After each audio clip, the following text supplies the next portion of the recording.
We're here in Dundalk, just northeast of that bridge. What you see behind me is a highly unusual sight. The Port of Baltimore is quiet. Neighbors telling me they normally would see a lot of activity here and hear a lot of noises. But of course, after that collapse, vessels entering this port have now been suspended. The Maryland Port Administration says while that's the case, trucks are still being processed within the marine terminals.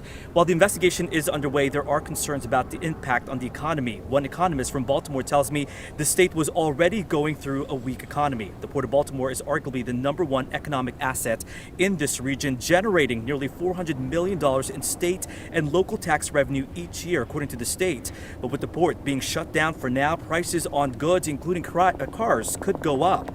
The port is the busiest for car shipments, handling more than 750,000 vehicles last year.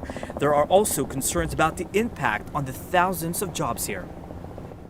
Our longshoremen are hired on a daily basis. Their jobs are not guaranteed. So when there's no ships here, no cargo, there's no work. So it affects us greatly. We have good union, family sustaining jobs, but when there's no cargo, those jobs are idle.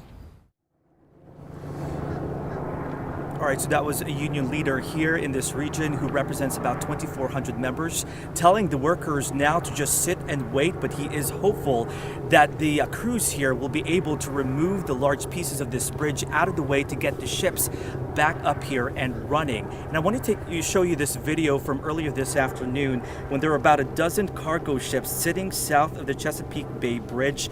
This is Sky 9 capturing that earlier, those ships at a standstill until they got word on which port they can go to next, something that we have been seeing all day. Reporting live at Matthew Torres, WUSA 9. Matthew, President Joe Biden said earlier today 15,000 jobs are dependent on the Port of Baltimore. So it is important, not just on the local economy, but the national economy, to get everything back up and running in working order. We got to get those channels open again. Matthew, we'll be checking in with you for updates. Thank you.